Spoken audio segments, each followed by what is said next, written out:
In a single moment, your life can change. Moments with Marianne is a transformative hour that covers an endless array of topics with the best of the best. Marianne's guests are leaders in their field, ranging from inspirational authors, top industry leaders, business and spiritual entrepreneurs. Each guest is gifted and a true visionary, a recognized leader in their own work. They teach others to develop, refocus, and grow. Marianne will bring the best guest and sometimes a special surprise.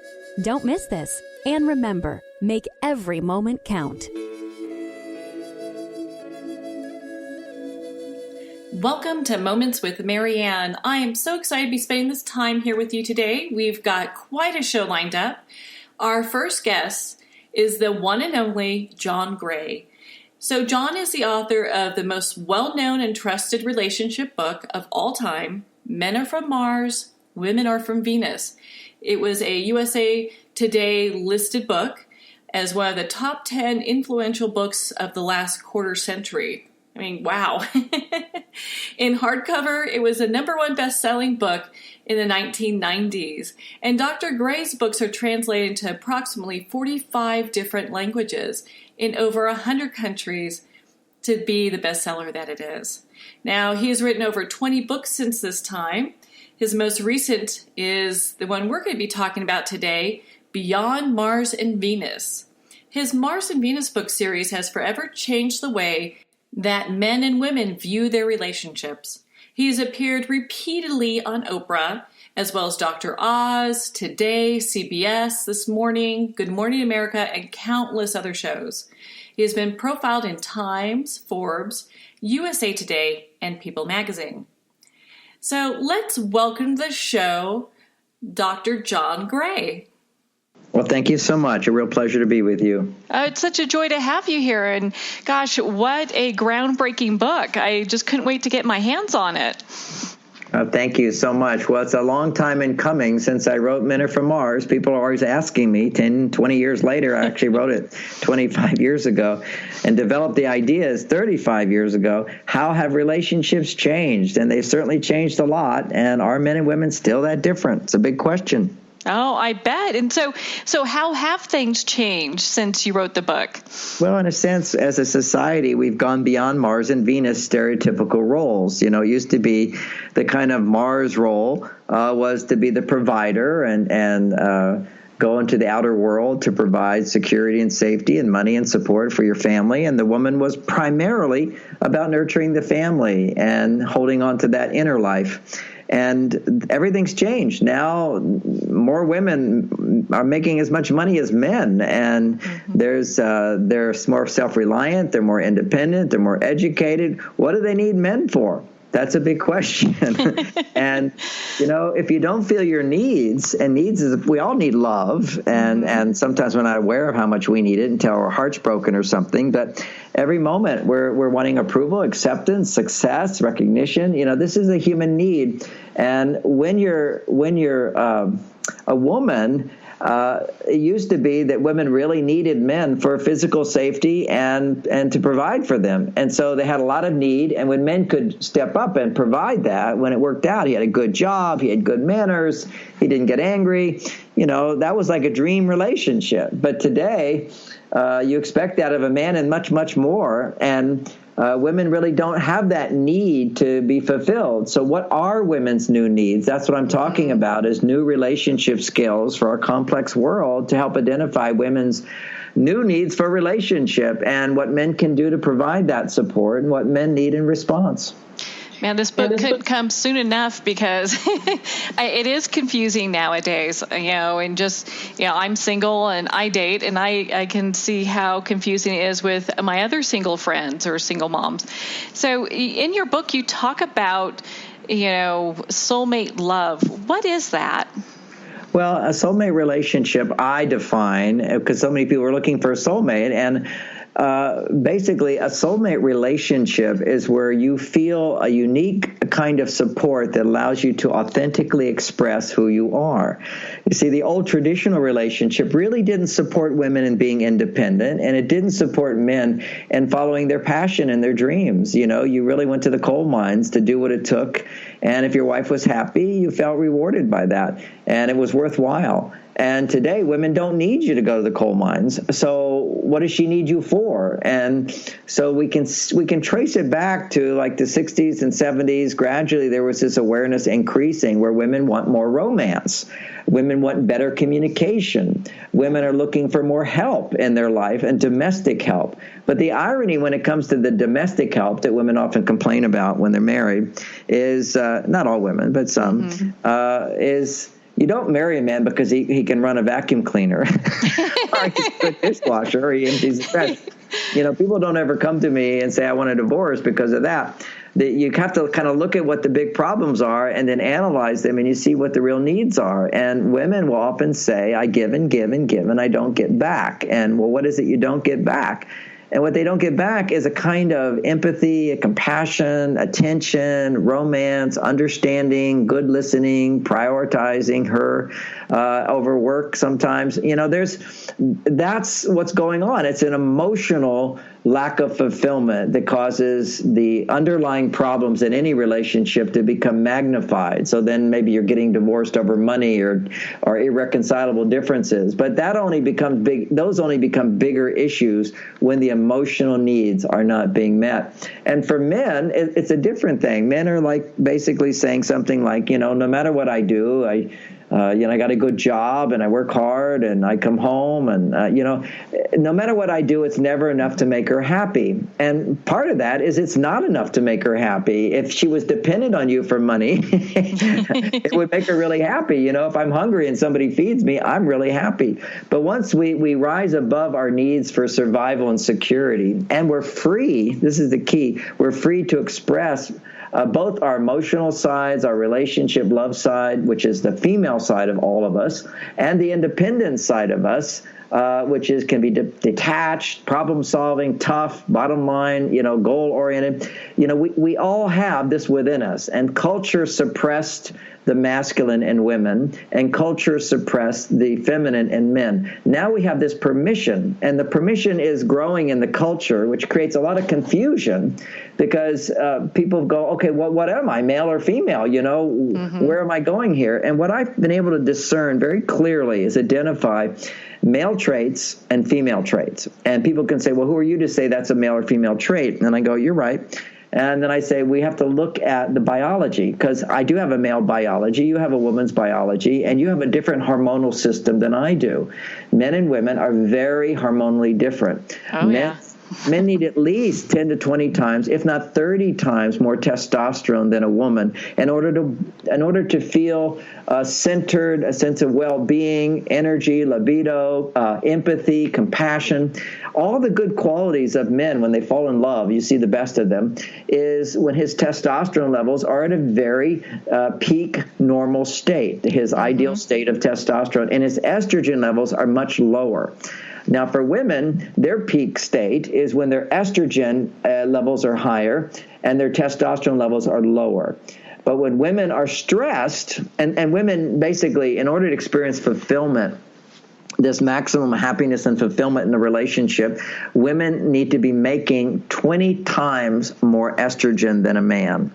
And that is significant.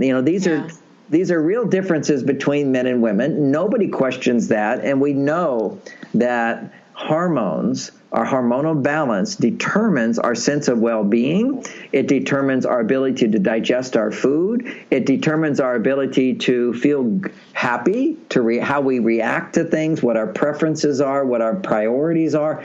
Hormones can directly affect all these things. And if our hormones are out of balance, then what happens is another hormone gets produced called cortisol, and that's the stress response. If I'm in a traffic jam and I'm rushing and I'm late, I'm going to have a stress response, and then it goes away. But if I have a stress response and I don't have hormonal balance in my body, meaning if my testosterone level is not much greater than my estrogen level, for example, then that cortisol level will stay elevated chronically.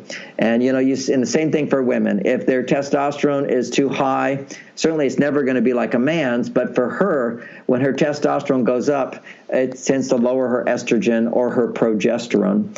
Estrogen is important for the first 12 days after her period, and then there's the period of ovulation, around 4 or 5 days. That's when estrogen is most important, and then in the next 12 days, progesterone is most important. And what's great about my book is I've done a lot of research, and I map it out on every day of the month, basically, what is the type of behavior and the type of support that a woman needs.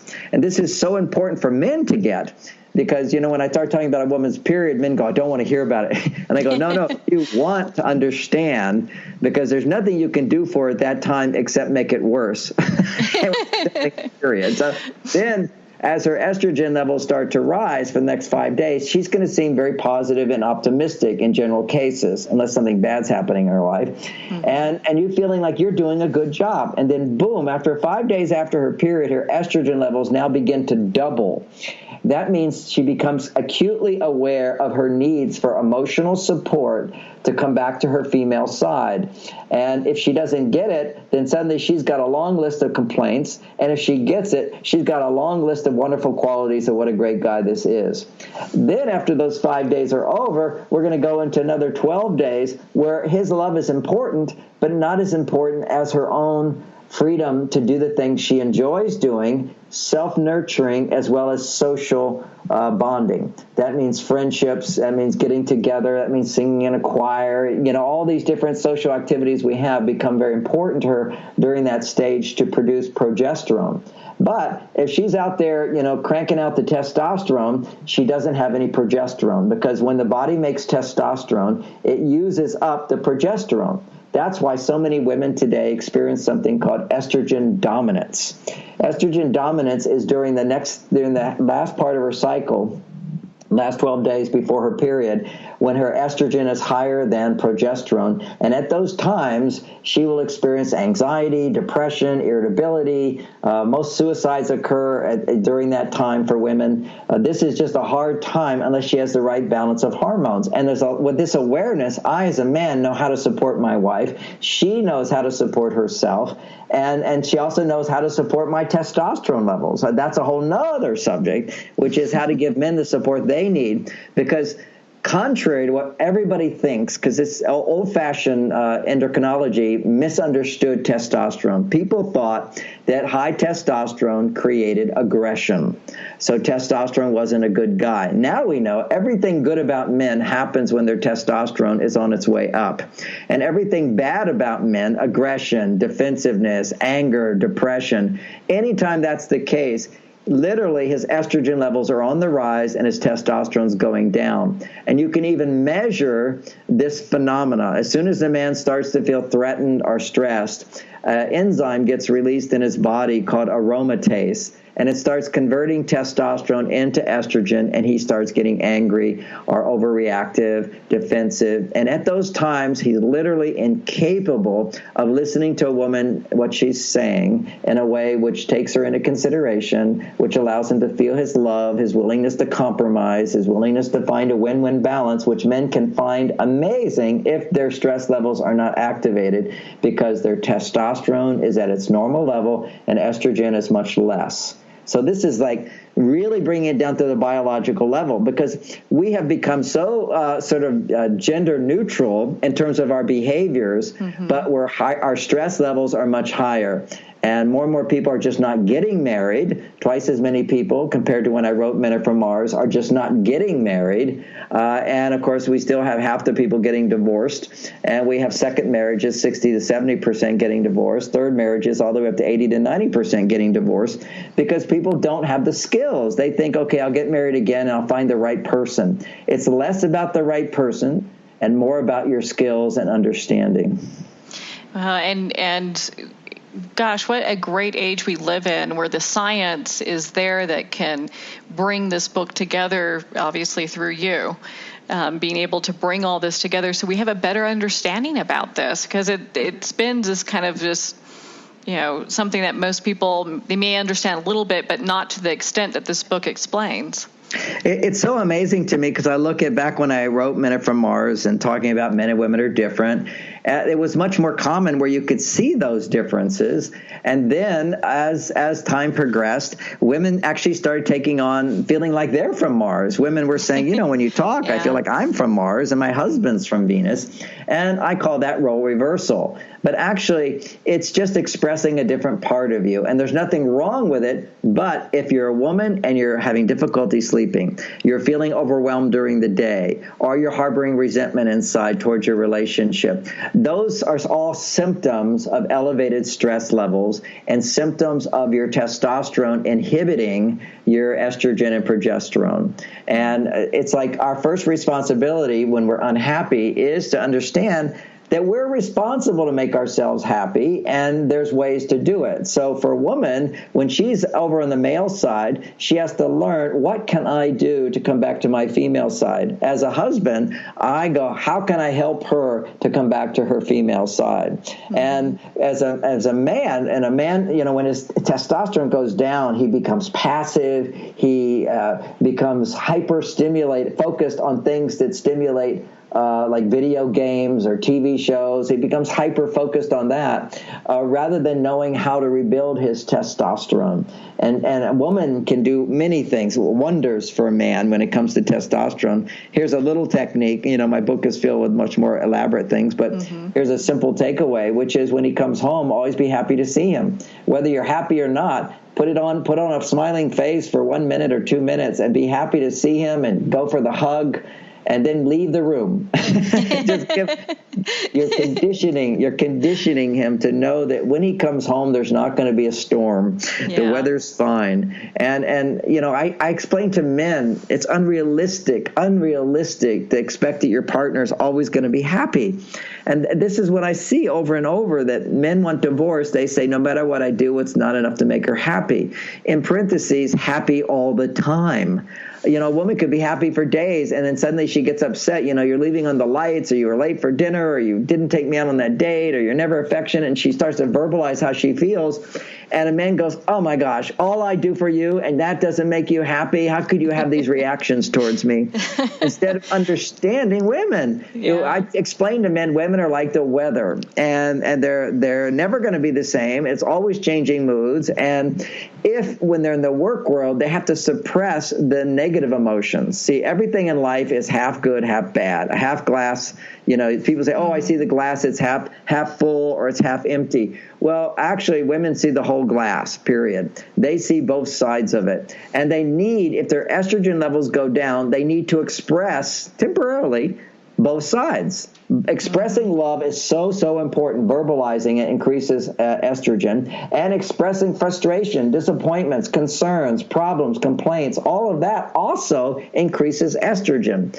So when a woman has to suppress her negative emotions and always have a pretty face and look good and for the customer and do the job, and inside there's a lot of petty complaints, there's criticisms, there's judgments, there's jealousies, there's all this stuff going on under the surface. And for some women, it's actually very under the surface, and they're convincing themselves how happy they are, but they're not. They get sick and all this stuff because of the tension in their body. But anyway, what happens is that when you're suppressing negative emotions in the workplace, which you have to do, by the way, to be successful, you need to vent that. You need to explore that and articulate it, bring it to conscious awareness. This is for women, not men. Mm-hmm. For women, because when you bring those complaints to the surface, estrogen levels go up and your stress levels go down. That's for women. When men have estrogen go up, it doesn't lower their stress and actually increases it more. So this is like really getting the biology of men and the biology of women is different. And these new relationship skills are dependent upon whether you've got a male DNA or you got female DNA. You can have all kinds of different sexual preferences. You can think you're a man, you can think you're a woman, vice versa. But your biology is such that you've got to respect these differences when they show up. And they show up, these needs that I'm talking about show up if you're stressed. If you're not stressed, then you're expressing both parts of you and it's all in balance. But when you're stressed and you know the symptoms of this stress, then you go, okay, if I'm a woman, I need to do things to increase estrogen. If you're a man, I need to do things to increase testosterone. For a woman, depending on where she is in her cycle, she needs to make progesterone, which is social activity and self-nurturing. If she's in the first part of her cycle, after the period, she needs what's called pair bonding, where she's in relationship, where she feels she is getting something that she can't give to herself, kind of like going to your doctor. That will stimulate oxytocin, which raises estrogen and lowers testosterone. Going on a romantic date that your husband planned, that will stimulate oxytocin and increase her estrogen levels. So at different times of the month, she has different needs. And to understand that is such a boon for me as a guy. And ultimately what it teaches me is that I can't make my wife happy. She's responsible for her happiness. I'm responsible to not make it worse and to create a context, to protect her, create a context where she can find her happiness. So when she's upset about things, my challenge, and I teach men how to do this, is not to get upset back. Learn to be a man, suck it up, tighten your muscles, and try to understand her perspective rather than complaining back. And that's a reflex that primitive men were not capable of. Therefore, women learn to put on makeup and never complain to men and always try to look pretty and happy. Now, men have to realize that your job really today is to create a safety for her to express all of who she is, to come back into balance. So after she's been on her male side, help her to come back to her female side. And you do that by encouraging her, making it safe for her to share whatever's inside and to listen without taking it personally, without getting defensive, without getting angry. And, of course, this is like hypocrisy in the world of modern psychology. What do you mean? If you're angry, you have to tell somebody about it. If a woman is angry, she needs to talk about it. If a man is angry, he needs to not talk temporarily. He needs to be quiet. He needs to do something that stimulates testosterone. Doing something to stimulate testosterone will then lower that estrogen, which is his stress response. And this is all new information. Who knew this stuff? Now we know biologically how different we are, even though on the surface it looks like we're the same. But our needs, in order to come back into balance and experience love and happiness and joy, come from making sure that for men, their testosterone levels are correct. Their women, their estrogen, progesterone levels are correct, depending upon the time of the month. Wow. And what greater abilities this gives us to have greater communication with one another, knowing where we're at with, where men are at and where women are at in regards to our hormones and our and all that. Now, in your book, you talk about role mate to soulmate. What does that mean? Well, role mate, that's why this is beyond Mars and Venus. The kind of traditional male-female relationship for thousands of years, we're really at an unbelievable critical point in the changing of our consciousness, historic. We're living through it, so we don't realize how historic and how different it is. Little girls are growing up, being taught to be like guys, and so they just assume that's the way it is. But for thousands of years, most of the world, men were taught to suppress their female qualities. Women were taught to suppress their male qualities, and that's how we could survive. And because we weren't yet capable of embracing, actually we didn't have connection with our consciousness, our conscience inside. That's why you'll see in religions they had all these rules. It's like you shouldn't do this, you shouldn't do this. I mean, ever since I was a little kid, did I need somebody to tell me you don't kill somebody? Did I need somebody to tell me you shouldn't steal? I don't need those rules. I have a conscience that can tell me what's right. Whereas a long time ago, people had to look outside themselves to wise people to feel what's right. We can feel it within ourselves. That's the growth of consciousness, which is a blending of masculine and feminine. When you're able to embrace all of who you are, the two different complementary aspects of our being, because that's what spirit is. It's a masculine and feminine. We're both. Mm-hmm. But in the physical body, we go into a duality, and our bodies are different. And we have to honor those differences at the same time, embrace our spirit, which is both masculine and feminine. So, you go on a date, for example, and a woman, if she doesn't understand how men are different, she's going to give to him what would cause her to feel really good, because that's her reference point. If I make a woman feel safe and ask questions and show interest and honor her and do things for her, then she's just going to fall in love with me. I mean, I teach men, this is the secret. Now, because women know that they can be swept off their feet that way, women think, okay, I really like this guy. I want to sweep him off his feet. And so what they'll do is they'll ask lots of questions. They'll show interest in him. They'll do things for him. They'll be flexible for him. And they think that that's going to sweep him off his feet. It doesn't.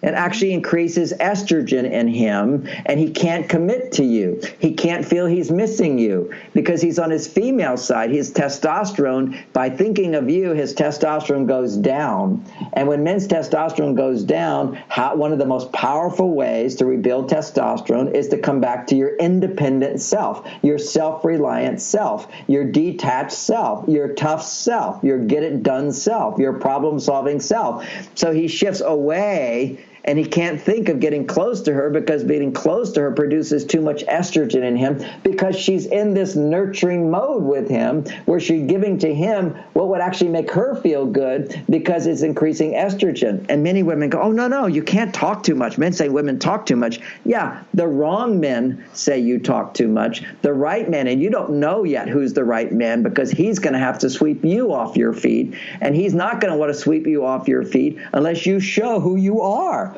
So, my daughter Lauren, who does blogs for single women and classes and so forth, she has this phrase, TMI, too much information. Carry the conversation. It's just, I was just driving down the street. I saw a red Corvette, and it had a convertible top. I mean, who has that anymore? I remember when I was growing up, and I used to see that at the country club, and, who would ride something like that today? But I guess it's coming back in style. Have you seen any of those Corvettes? Do you like to drive in a fast car? Let him talk for a few moments and then pick up on another thing and give too much information. Just a little chatty Cathy kind of a thing. Let him experience who you are, show some interest in him, but let him become more interested in who you are. And by revealing yourself, the right guy will become so in love with you. He'll just go, I don't know what it is. I really like her. I want to get to know her. I want to do things for her. And then he really bonds when you're able to get him to do things for you, not you doing things for him. You ask and you get. And when men provide for women, and whether he knows it or not, by being a good listener, because you're requiring it, because you're doing more of the talking, by being a good listener, he's actually fulfilling this deep need of women to be seen and heard and felt. That then produces an estrogen response in her. And when women's estrogen goes up, it gives a man's, his testosterone will go up in your presence, and he will start to bond with you. Then when he starts to recognize that she really likes me and loves me, his dopamine levels go up. He's more motivated to spend time with you. And when he has both testosterone and dopamine, then another hormone gets produced, and that's called vasopressin.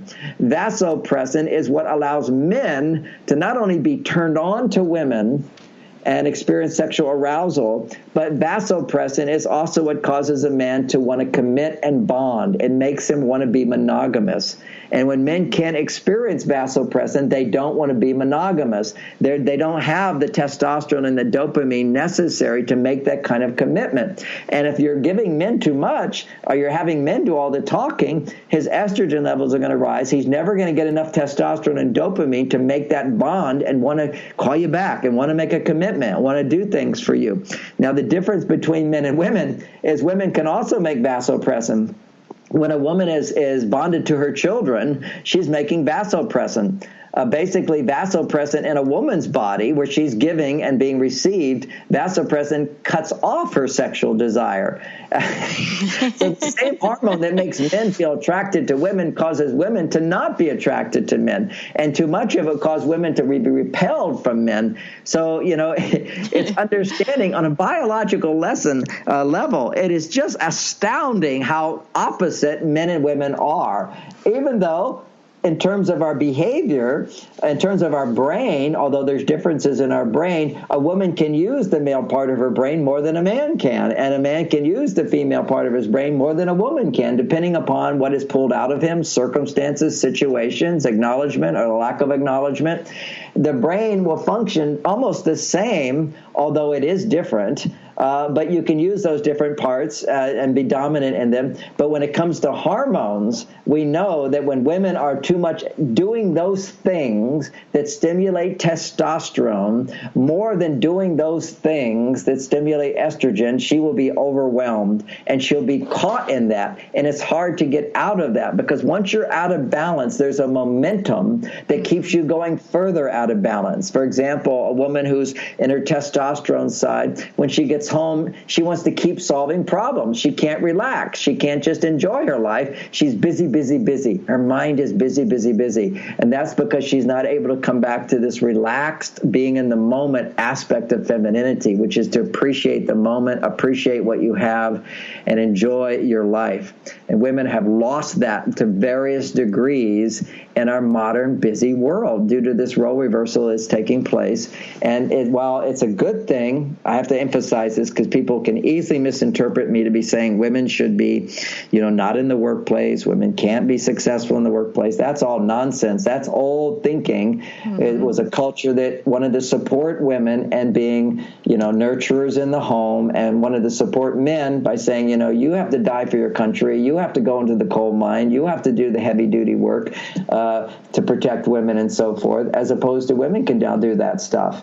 And so here we are in a gender-neutral society, and yet where you see in the world, the greater the gender neutrality, the more divorce there is, and the more antidepressants there are, and the more sleeping pills they are. And you can look at the national statistics of countries like Norway and Sweden and Denmark. And ironically, Denmark was voted the happiest country in the world. And I went on their government statistics and showed they had almost the highest divorce rate in Europe, almost as much as America. They had more single mothers and with growing up with boys without fathers than almost anywhere in the world. They had more drug addicts, which is legal to take drugs. It's government supported, and there's more single people than practically anywhere else in Europe. And they're considered the happiest way in the world, as measured by the fact that people don't have poverty. But look at the amount of antidepressants. Look at the amount of divorce. Look at the amount of people growing single families without help. A mother needs help. But, men today don't know how to give that help. Women don't know how to get that help. And that's what I'm doing in my book, is giving us the relationship skills so that women can bond with men. So many women tell me, I just don't get turned on. I'm excited. It's just, he doesn't do it for me. He doesn't do it for me. Well, nobody will ever do it for you if your estrogen levels aren't rising to the correct levels where you can actually bond with a man. That is some great information. Oh my goodness. You're such I'm just so honored to be spending this time with you and talking with you about this, John. I mean, your book, Beyond Mars and Venus, and it's just a gem. I highly recommend that everyone go out and purchase their copy. And, of course, connect with you on your website, marsvenus.com, where they can sign up for advice for Mars or Venus from both you and Lauren. And Thank you. Yeah, I mean, there's so much great information. And then for those of us that are just needed that little extra push, I know you have soulmate seminars for singles and couples, so you don't have to have a honey to attend and get more information. You can go by yourself, So that's some great information. So thank you so much for being here with us today, John.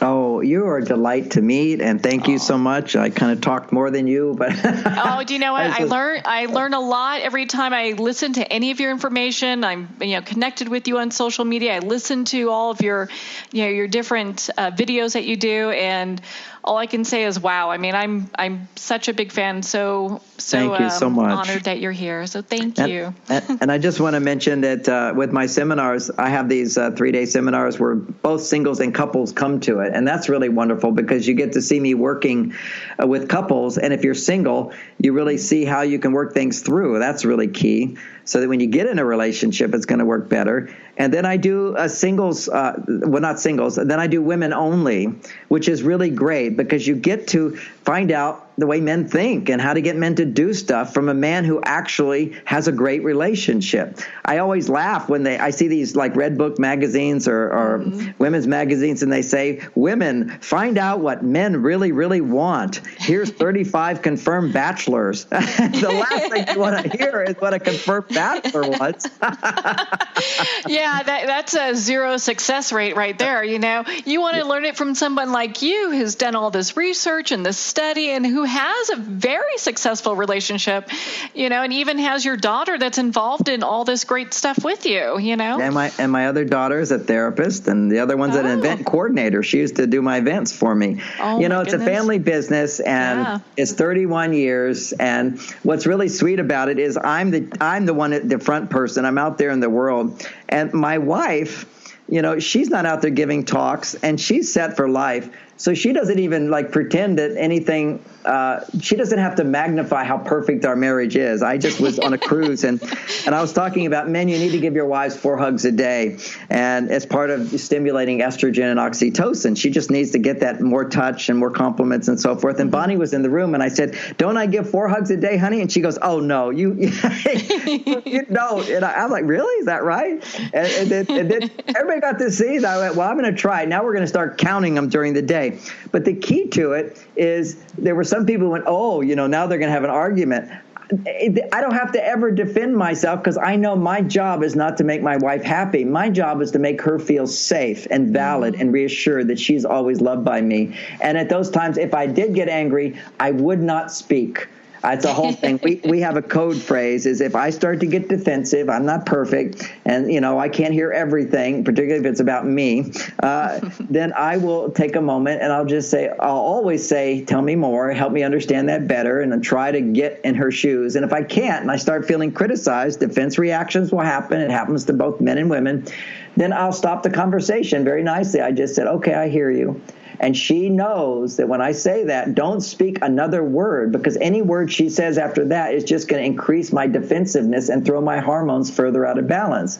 And it's the trust that when you just let silence set, he's going to go off and think about it until he feels more loving, and he'll come back and be more loving. And men, I teach them how to do that. And for women, they have to learn not to keep asking questions at those times, because as I mentioned earlier, when women get angry, if they can express, they'll feel better. But when men get angry, if they express, it just causes more estrogen and the problem gets worse. So first, men have to come back to balance, then they can talk from a loving place.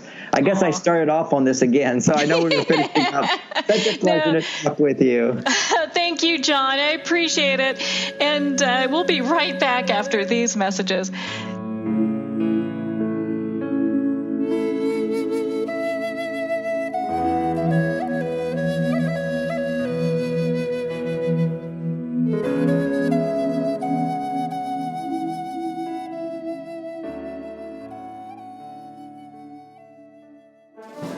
Internationally recognized and award-winning author Judy Goodman works and teaches outside the box of limited thinking. Working with people from every walk of life, her goal is to empower you to be the best you can be, no matter what the challenge is. Born with the gift of seeing beyond our normal vision, she has an extraordinary gift of working with every challenge. Teaching beyond conventional wisdom, her work is described as life-changing. Visit judygoodman.com. That's judygoodman.com.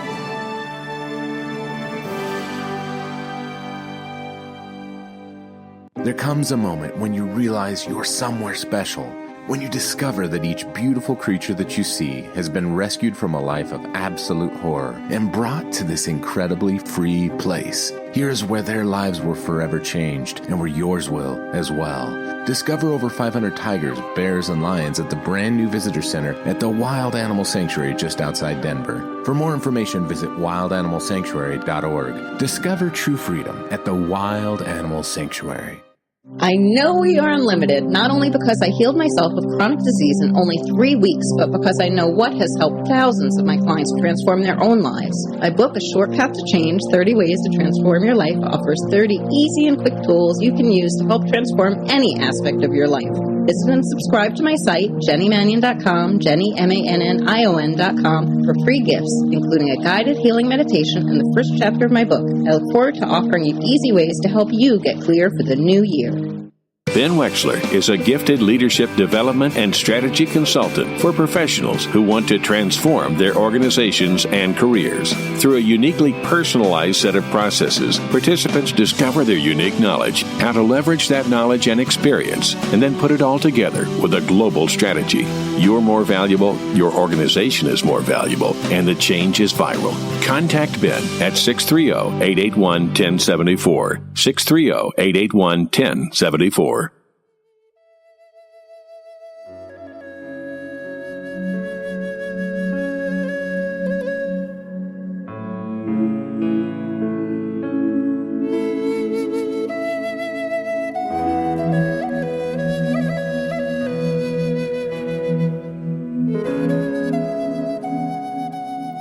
Welcome back to Moments with Marianne. Our next guest is here today to talk to us about human design and, of course, his new book, The Book of Destinies. Chetan Parkyn has been doing readings for over 35 years and has spent 23 years mastering human design. So let's welcome to the show, Chetan Parkyn. Thank you so much, Marianne. My great pleasure being with you here. Oh, what a delight it is to have you here. Now, you have been, you and your co-author have definitely been people just on a mission. When you've written other books. The new book, The Book of Destinies, has just recently come out. What inspired you to write this book? I guess it was a moment in time when I felt absolutely and completely lost in my own life, Marianne. And it's happened once or twice, but I remember this one particular time. I was 26 years old. I'd just driven a truck with passengers across Africa, and the passengers had all taken off. And I was left on my own to myself for the first time in a while, and I just really started looking at my life. And I realized I had not got a clue where I was going with it. So I sought counsel, and I ended up having a reading with this man that lived in what is now Mumbai. And he was somebody working with a system that was many thousands of years old, and he was able to tell me everything about myself. And I just have to say, the consequence of that reading just was so profound. It changed everything in my life. And he told me within the reading that it was my gift as well, so to tell people about themselves and about their lives. And I just realized, if I was ever in a position to be able to do that, to help people in their lives to find out what they're here for, to remember all of that, then I would do it. And sure enough, that's turned out to be my life's work now. Oh, my goodness. Well, and for our listeners that are they're new to your work, what is human design? It's a very good question. The simplest thing I can say about it, Marianne, is it's a gift for humanity. We'd all have to appreciate that the world is changing at a very, very fast clip at the moment. Yeah. What was standard a year ago is completely changed now, so it just gets faster and faster. And the thing of it is, if we're working from old ideas about life, if we're answering the questions that come to us according to old principles, we just very quickly find out they don't work for us anymore. And so what human design does, it puts you in present tense in your own life. It tells you exactly what you came here for and how to live it out in a way that is self-empowering. So I say it's a gift. It's a self-empowerment tool. It's not like you need anyone else to kind of tell you what it is that's going on here. You just, once you understand what your design is, how it works for you, you can then make all kinds of decisions for yourself that are right for you. You can recognize who in your life is right for you. And it's just, as I say, a wonderful self-empowerment tool. Well, couldn't we all use another tool that will help us gain clarity with that? Because I think that's a real difficult thing for many people if we get into new relationships, that we want to know who it is that we're dealing with. So with this program, how exactly, and I know this, in a shorter version, because they can go to your website, humandesignforusall.com, to learn more about the work that you're doing. But how does this work? Well, let's just say it's unique. We might say it is kind of a personality typing system, which in one way of looking at it, it is. But it's unique because it's objective.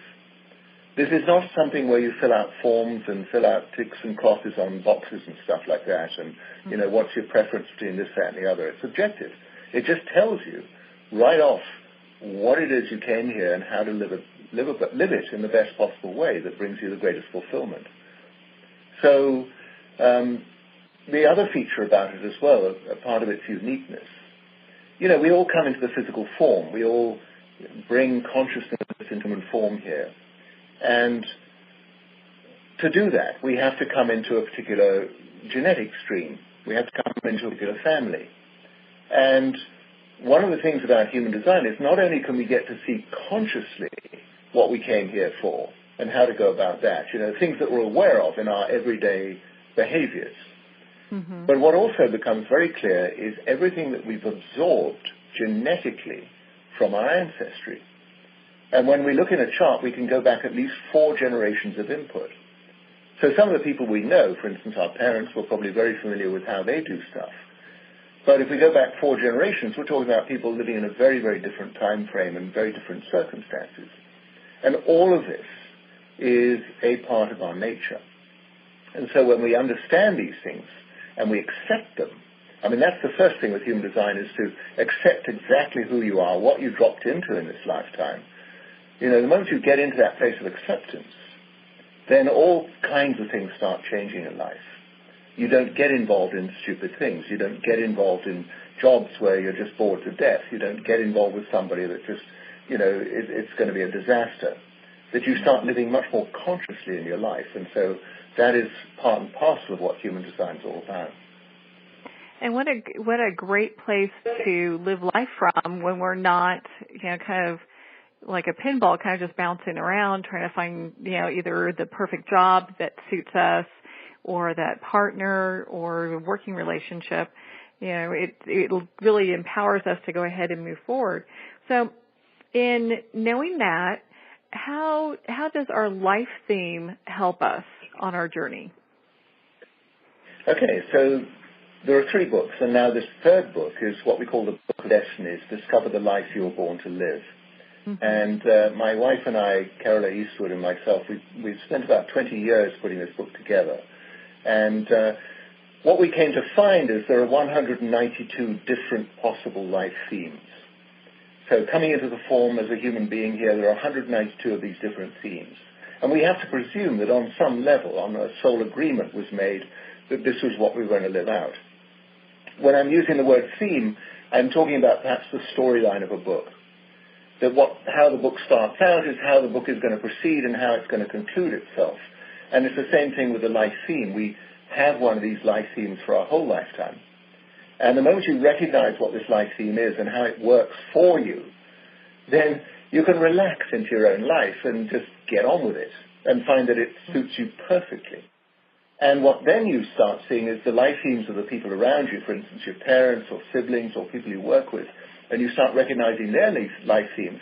You know exactly what it is that differentiates you in your way of doing things from their way of doing things. So immediately there becomes not only a self-respect, but a mutual respect for the people around us in our lives. You can really operate from a place of more compassion, having a better understanding of how different people are motivated and operating. And don't we just need that these days, more than ever? Oh, without a doubt. NASA took that photograph, you know, they took that photograph 50-odd years ago of the Earth, you know, from the moon. Mm-hmm. We're all on this thing. And it's about time we started getting along with each other. Now, how long did it take for you to develop all these different life themes and discover them? Well, I was aware of them probably about 21, 22 years ago, and I started writing about 20 years ago. And it's the kind of summation of a very deep understanding of this human design system.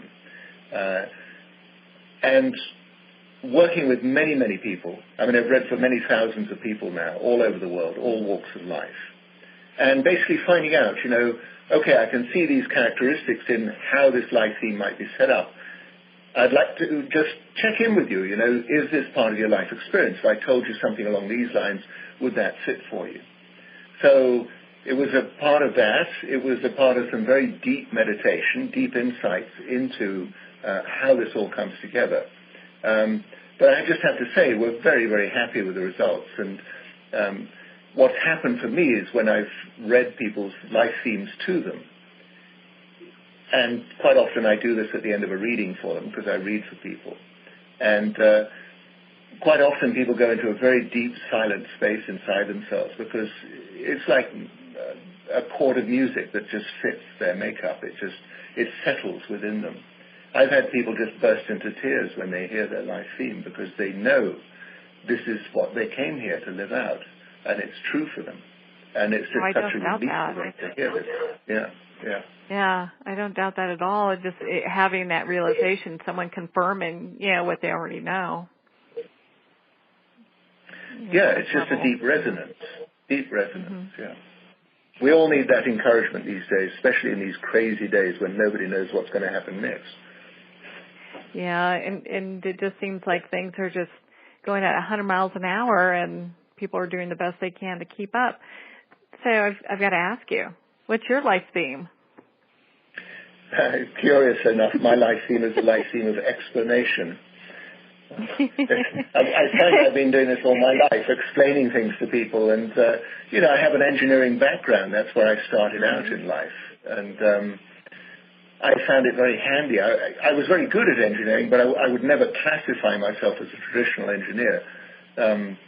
But it was a very easy thing for me to then pick up on this human design system and be able to find the right words to be able to express what potentially is a complex system in very, very simple terms for people, so anybody can understand it. Well, I can understand why it took you, like 20 years to develop and correct me if I have this wrong, I thought I heard this in one of your other interviews, and where you did the Book of Destinies, and it took like 20 years to get all this information together.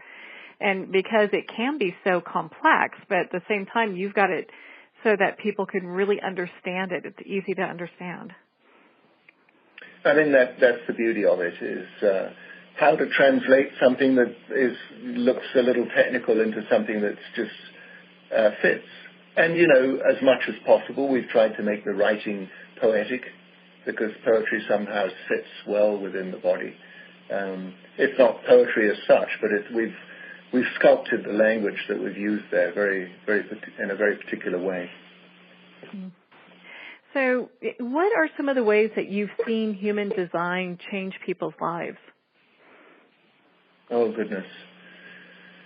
Parents making friends with their children, especially in the teenage years.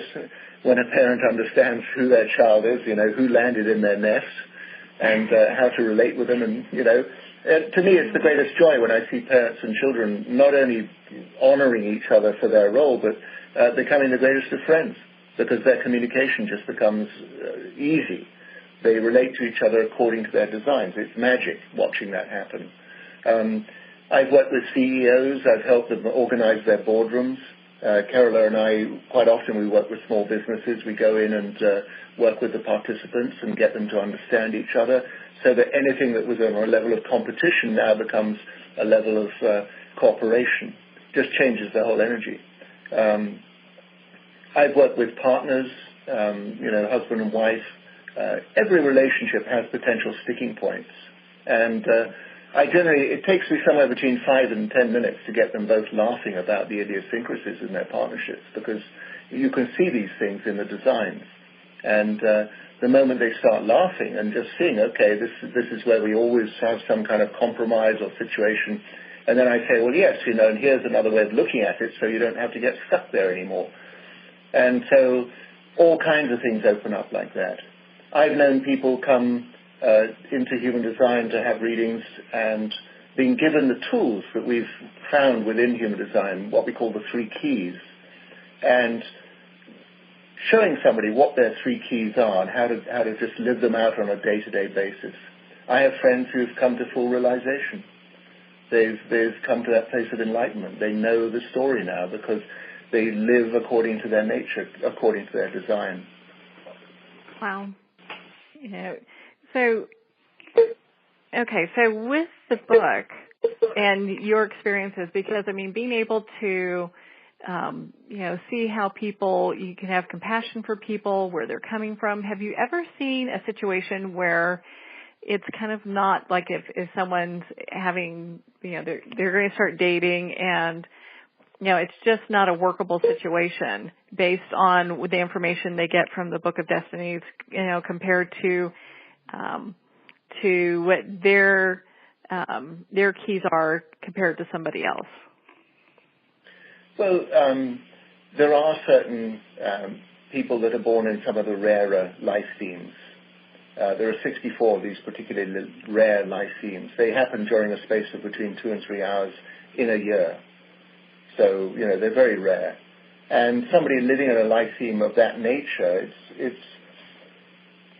they're in a very particular trajectory through life. And it's possible for them to be misunderstood. And so that is why the Book of Destinies is so important, because anybody born in one of these very particular themes, once they recognize that how they work best in life, how life works best around them, and their partners or potential partners can realize this about them, that they will know that they're involved with somebody that's in a very, very particular lifetime. And make allowance for that at the very least, certainly accept what it is that's going on there. And, love is an extraordinary thing. Love, compassion, how we relate with people in the best possible ways, in our highest form. It's an amazing thing that we're offered here. It's a learning for all of us in some ways or other. Because we've all been conditioned, with all kinds of ideas of how things are supposed to be. We've been given commandments. We've been given religions. We've been given political stances. We've been given nationalities. There are so many distractions in life. And the bottom line is nobody really knows what life is. We're just here having this experience. And so when you get some clues from the Book of Destinies, then you can get to see exactly how your life is and how the lives are of the people that you're working and playing with in life. And I think that that's so important because it really does offer a lot of hope, because if you are in relationships with people, like if you like friends or family members, it allows you again to look at it from a very compassionate angle and really get outside of yourself to be able to see what's going on with other people. And I have a great appreciation for your work with this. Well, thank you. I mean, love is the only game in town. It's the only thing that's happening in this universe. The universe is a loving presence. It's just as humans, we have some very strange ways of living it out sometimes. And we are quite clearly moving into another time. We can't be blaming everybody all the time for what's going on in our life. This is a time where we have to take personal responsibility. And understanding your human design, understanding what your soul agreement was, understanding what your life theme is. When you understand these things and you play them and you live them according to your own nature, you get away from all the conditioning, everything that everyone's told you, and you start living an authentic life according to your own nature, everything changes. Now, I know on your website you offer the ability for people to go ahead and get their free report. I've got mine, and I was real impressed with it. It was just spot on. And so when they do that, let's say they're trying to figure out maybe, their human design for the people that they're working with, like coworkers or what have you. Maybe they don't have all the information. Is that something that they need in order to fill that out to get the accurate information, or is there another way that they can go about that? Well, let's just say to get the free report, you need to have your name, your date, time, and place of birth. If you don't know the time, we suggest putting in noon and seeing how well that fits for you. But it's a very easy thing. I mean, the first thing, of course, is find out what your own design is and how your own life works. That's the most essential thing. And then perhaps family members, but indeed, finding out co-workers or, people that are influential in your life. It's a fascinating thing. I've actually said, human design is the first international language. Because there are these three keys within human design. If you understand the keys and how they operate, and you then find somebody else and you see what their keys are, and they tell you. Because, as I say, people get very interested in this very quickly. Mm-hmm. Then, already you find a whole new way of relating people from your own authenticity, but you're honoring people because you're relating to them in their authenticity too. So the level of communication goes up dramatically.